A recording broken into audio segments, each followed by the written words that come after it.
प्रदेश के हमारे अध्यक्ष हैं और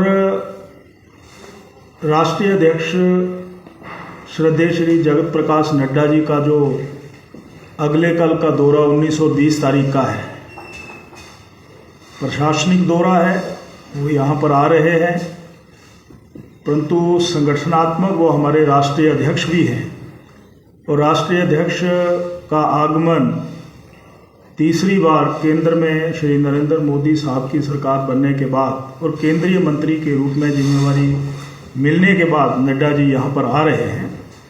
तो उसी संदर्भ में पिछले कल से हमारे प्रदेश के गतिशील अध्यक्ष डॉक्टर राजीव बिंदल जी हमारे मध्य में है।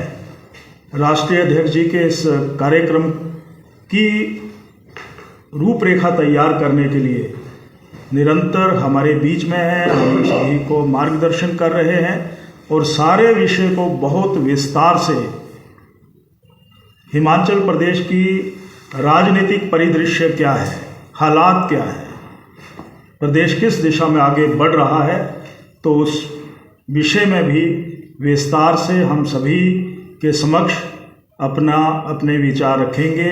आदरणीय डॉक्टर राजीव बिंदल जी। बहुत ही आदर के योग्य पूर्व में विधानसभा के अध्यक्ष, पूर्व में माननीय स्वास्थ्य मंत्री, वर्तमान में हमारे लोकप्रिय विधायक और भारतीय जनता पार्टी इस पार्लियामेंट के प्रभारी आदरणीय श्री विपिन सिंह परमार जी, आदरणीय श्री नरियाल जी, माननीय जिलाध्यक्ष, हमारे मीडिया के साथी, उपस्थित मीडिया के सभी साथियों, आप सबको सादर नमस्कार। आपने अपना बहुमूल्य समय दिया, आपका बहुत बहुत आभार। माननीय जगत प्रकाश नड्डा जी का आगमन हिमाचल में जब भी रहता है तो वो हिमाचल वासियों के लिए सदैव एक आनंद का विषय रहता है और श्री जेपी नड्डा जी ने हिमाचल प्रदेश की आवाज़ को देश में पुरजोर तरीके से बुलंद किया।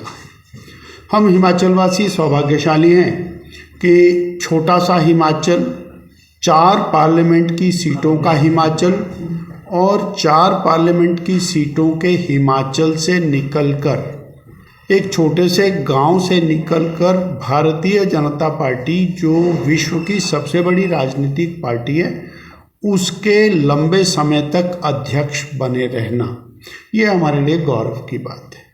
आज के समय में न केवल वो राष्ट्रीय अध्यक्ष हैं अपितु स्वास्थ्य, परिवार कल्याण, उर्वरक और रसायन मंत्रालय के कैबिनेट मंत्री भी हैं और इतना ही नहीं है, शायद देश के इतिहास में ऐसी पहली बार है कि राष्ट्रीय अध्यक्ष, केंद्रीय कैबिनेट मंत्री और राज्यसभा के लीडर, ये तीनों महत्वपूर्ण स्थान एक ही व्यक्ति के पास और हिमाचल जैसे छोटे राज्य से निकलकर तो उनका आना हमारे लिए गौरव की बात है और वो हिमाचल के सदैव हिमाचल के अधिकार के लिए और प्रयत्न रहते हैं और प्रयासरत रहते हैं।